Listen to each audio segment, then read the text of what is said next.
He was kicked out of the museum, humiliated in front of a growing crowd, all because of a MAGA hat he wore with quiet confidence. To the attendant, it was a symbol of everything wrong, but he had no idea the man he dismissed was the very reason the exhibit existed. What happened next left everyone stunned and taught a lesson no one would forget. Let's start at the beginning. The morning sun poured through the glass facade of the National Military History Museum, casting sharp beams of light onto the polished floors. It was a quiet weekday, the perfect time for retired General Peter Maxwell to visit. Dressed casually in a crisp white shirt, faded jeans, and his signature red MAGA hat, Peter stepped into the grand lobby.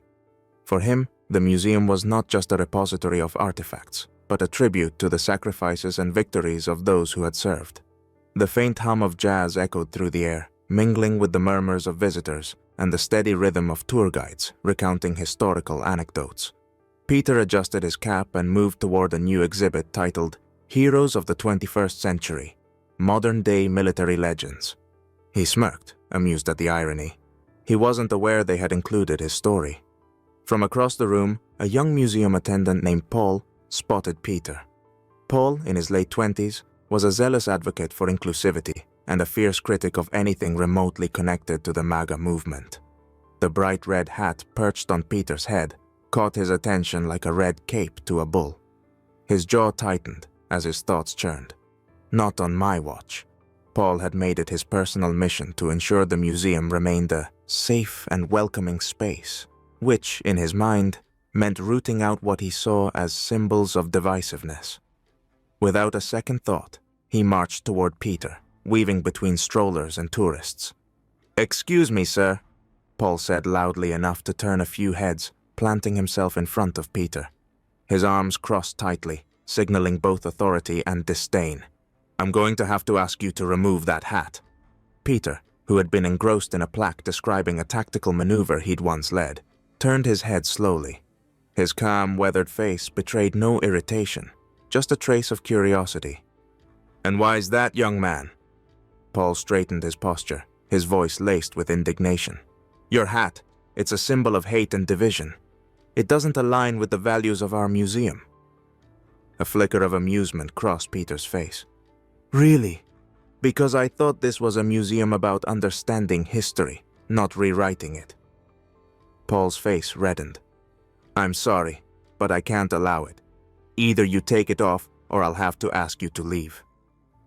Peter turned fully to face him, his demeanor unflinching. The surrounding visitors, sensing the rising tension, began to gather discreetly. Some whispered among themselves, others pulled out their phones. A child tugged at his mother's sleeve, asking, "Why is that man so angry?" "Listen, son," Peter said, his voice low but steady. "I came here to appreciate this museum, same as everyone else. I'm not causing a disturbance, but you seem keen on making one." Paul's fists clenched at his sides. "You're disturbing the peace by wearing that," he said, gesturing emphatically at the hat. "And you're disturbing mine by trying to police it," Peter countered, the corner of his mouth twitching upward in a restrained smile. At that moment, a middle-aged woman with a tour group nearby whispered to her husband, "Do you recognize him? He looks familiar." Paul, undeterred, turned toward a nearby security guard, signaling for backup. "We have rules here," he said, raising his voice to ensure the gathering audience heard him, "and I intend to enforce them." Peter, still rooted in place, crossed his arms.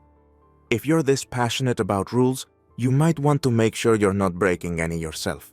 The atmosphere inside the museum grew increasingly tense as more visitors gathered to witness the spectacle. Paul, emboldened by the growing audience, waved over a security guard to join him at Peter's side. His chest puffed out, as if summoning backup validated his stance. "Joanna!" Paul called out, spotting the senior curator briskly walking toward the scene. She was a poised, middle-aged woman, known for her encyclopedic knowledge of military history and her diplomatic approach to disputes. Her face was etched with a mix of curiosity and concern. "What's going on here?" Joanna asked, glancing between Paul and Peter. Her sharp eyes lingered on Peter's calm expression before moving to Paul's flushed, indignant face. This man, Paul declared, jabbing a finger toward Peter, refuses to follow our policy on divisive symbols. I've asked him to remove his hat, and he's being deliberately defiant. Peter stood with his hands loosely by his sides, his posture relaxed yet commanding. Is that so? He asked, tilting his head slightly. I wasn't aware enjoying a public museum required me to pass a wardrobe inspection. Joanna frowned slightly, her gaze narrowing on Peter. There was something familiar about him, the lines of his face, the steadiness in his voice. Before she could place it, Paul continued, his voice growing louder to address the surrounding crowd. We can't allow this kind of imagery here, Paul insisted, his hand slicing the air like a gavel. This is an inclusive space, and we don't tolerate hate. The crowd murmured, a mix of curiosity and skepticism spreading among the onlookers. One visitor whispered, Why does he seem so calm? This doesn't add up. Another muttered, What's the big deal? It's just a hat. Joanna, sensing the escalation, raised her hand for calm. Let's take a step back, she said, her tone measured. Sir, perhaps you can explain, Peter interjected, his voice steady but laced with quiet authority. If you're this concerned about my hat, maybe you should first consider asking who's wearing it. Paul let out a scoff, his confidence unwavering. Oh, really? And who might that be? Some big fan of outdated slogans? A ripple of amusement flickered through Peter's expression. Something like that. The crowd chuckled softly at Peter's restraint, but Paul, determined to maintain control, signaled to the security guard. This isn't a debate. Sir, you're disrupting the experience for other visitors. You need to leave. The security guard, visibly uncomfortable, approached Peter. Sir, I'm going to have to ask you to step outside. Peter raised his hands in mock surrender, his tone calm as ever. If it's that important to you, I'll comply. But remember this moment. It might look different in hindsight. As Peter turned to leave, murmurs of discontent spread through the crowd. One man called out, Come on, let him stay! He's not hurting anyone! Phones were raised, capturing the scene for posterity. Joanna's brow furrowed deeply as she watched Peter walk away, her mind racing to connect the dots. Wait, she murmured under her breath, her eyes widening in realization. But by the time she stepped forward, Peter was already nearing the exit, leaving behind an audience split between admiration for his composure and disbelief at Paul's overreach. Paul, however, wore a smug grin, basking in what he perceived as a victory. He glanced at Joanna and said, See, that's how you handle a situation. Joanna said nothing, but her sharp, assessing look said everything. Paul had just made a grave mistake, and the fallout was only beginning. As Peter approached the museum exit, the tension in the air was palpable.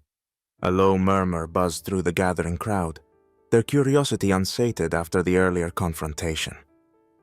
Peter's calm demeanor and deliberate stride only added to the sense of mystery. Then, from behind him, a sharp voice cut through the air like a siren. Wait! Stop! Joanna's voice rang out. Peter turned slowly, his expression calm but questioning. Joanna, the senior curator, hurried toward him, her face pale with realization. She stopped just a few feet away, her hand trembling as she pointed at him. Are you General Peter Maxwell? She asked, her voice loud enough for everyone nearby to hear. A collective gasp rippled through the crowd. People exchanged wide-eyed glances, their whispers escalating into a hum of astonishment. Paul, still standing near the security guard, looked like he had been punched in the stomach. General? He echoed, his voice faltering. What do you mean? Joanna shot Paul a disapproving glare before addressing the crowd. This is General Maxwell, she declared, her voice filled with reverence. A decorated war hero. He's the very reason we're able to display this new exhibit. His strategies and leadership saved thousands of lives during the most critical moments of modern conflict. The room fell silent. Every eye was now on Peter, who stood with an air of quiet dignity. His hands were loosely clasped in front of him, his expression unreadable, but faintly amused.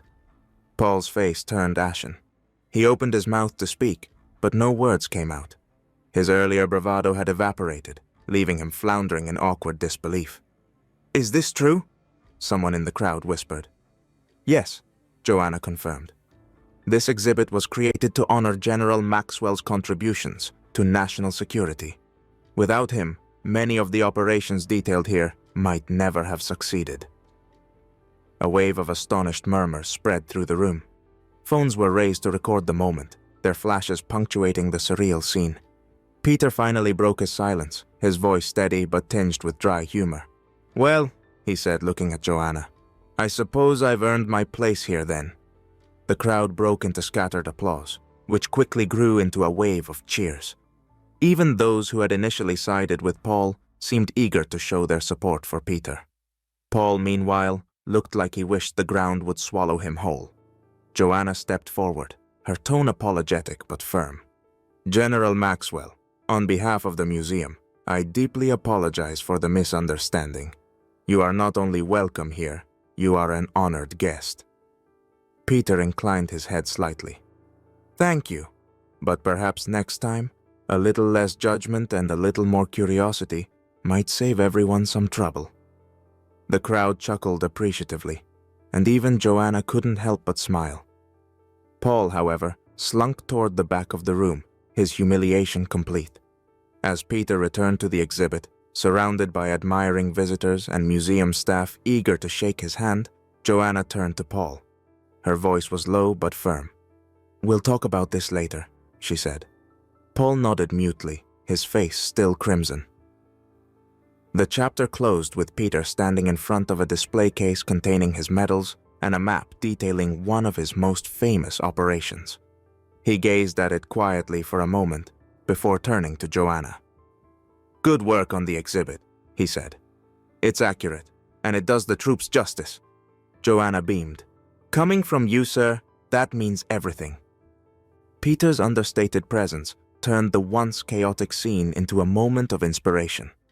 The crowd dispersed with new respect for the man they had almost dismissed, and Paul's fate hung heavy in the air as Joanna prepared to address the consequences of his actions. Paul's hands trembled slightly as he stammered, I didn't know. If I'd known, I wouldn't have..." His words dissolved into the rising clamor of the crowd. A smattering of applause broke out, starting tentatively, but quickly gaining strength. Visitors who had been mere bystanders moments ago were now actively celebrating Peter Maxwell. Others stood silently, their expressions ranging from awe to quiet respect. Among them, Paul's face burned with humiliation as he realized the magnitude of his mistake.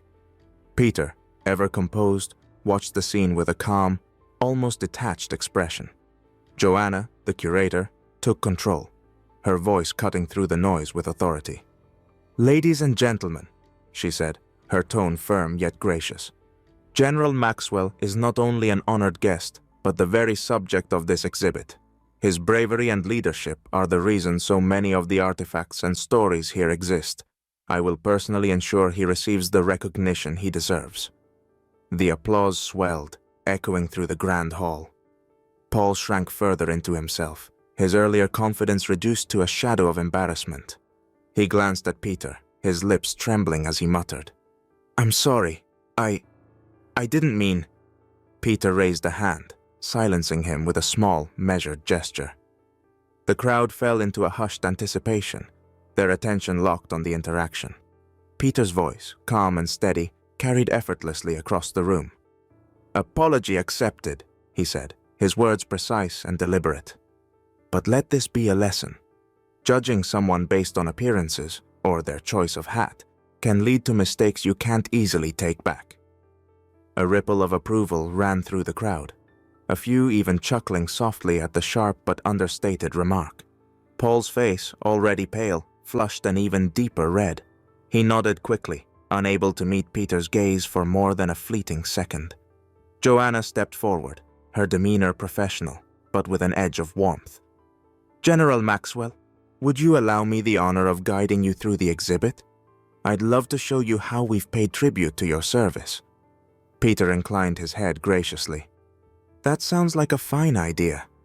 As Joanna led Peter deeper into the exhibit, the crowd parted to let them through, many offering nods of respect or murmuring their thanks. Paul remained rooted to the spot, his shoulders hunched as if he were physically carrying the weight of his blunder. Nearby staff exchanged glances, their expressions ranging from pity to quiet judgment. Peter paused briefly at one of the displays, a glass case housing medals, tactical maps, and photographs from his storied career. He studied it for a moment before turning to Joanna. "You've done good work here. It's accurate, and it honors the people who mattered most, the troops." Joanna's face lit up with pride. "Coming from you, sir, that means everything." The crowd, still buzzing from the earlier drama, began to disperse, but the atmosphere remained electric, charged with the unspoken lesson of the day. Respect is owed to all, and assumptions are dangerous. As Peter and Joanna moved further into the exhibit, Paul quietly slipped away, his expression a mix of regret and mortification. For him, the ordeal was far from over. Joanna's disapproving glance earlier had promised a reckoning. Meanwhile, Peter Maxwell's presence continued to transform the room, not just as a figure of authority, but as a living reminder of humility, dignity, and the power of a calm, steady voice. Later that afternoon, Paul sat in the museum director's office, the air thick with tension. Across the desk, the director, a composed but stern woman named Margaret, folded her hands and fixed Paul with a piercing stare. "Paul," she began, her voice calm but unyielding, "I've reviewed what happened today. I understand your intentions were to maintain the museum's standards, but your actions were reckless and disrespectful, especially considering who you were addressing." Paul swallowed hard, his palms damp against his knees. I didn't know who he was," he stammered, his voice thin. "If I had—" "That's precisely the problem," Margaret interrupted sharply. "You didn't take the time to find out. You acted on assumptions, and that has put this institution's reputation at risk." "I was trying to enforce our policies," Paul protested weakly. Margaret raised an eyebrow. "Our policies? Since when does ensuring respect for all visitors involve humiliating a national hero? General Maxwell is not just a guest. He's the reason this exhibit exists." Paul's face turned scarlet. "I understand that now. It was a mistake." Margaret leaned forward. "A mistake you will not repeat if you wish to continue working here. Consider this your final warning. Understood?" Paul nodded quickly, the weight of her words pressing down on him. "Yes, ma'am." Meanwhile, Peter Maxwell was making headlines. News of the incident had spread quickly, with videos of the confrontation going viral on social media. Visitors began flocking to the museum, not just to see the exhibit, but to catch a glimpse of the man himself. The museum's attendance surged, and the staff scrambled to manage the unexpected influx. Peter, however, handled the sudden attention with his trademark composure. When approached by journalists, he deflected praise with humility. "I'm just a man who served his country," he would say. "The real heroes are the men and women whose names you'll find on these walls." Visitors were captivated by his quiet dignity. Some asked for autographs, others for stories of his service. But Peter never let the attention go to his head. Instead, he used it as an opportunity to highlight the importance of learning from history and treating everyone with respect. On his way out of the museum one evening, Peter spotted Paul lingering near the entrance. The young man looked out of place, nervous and fidgeting as though he were debating whether to approach. Peter slowed his steps, giving Paul a chance to speak. When he didn't, Peter addressed him directly. "Something on your mind, son?" Paul's eyes darted up, his expression a mix of embarrassment and remorse. I just wanted to say I'm sorry, sir. For everything. I wasn't thinking, and I misjudged you." Peter studied him for a moment before nodding. "Apology accepted," he said evenly. Then, with a small but pointed smile, he added, "Next time, take a moment to learn about the people you're dealing with. It'll save you, and them, a lot of trouble." Paul nodded fervently, his relief palpable. "Thank you, sir. I'll do better."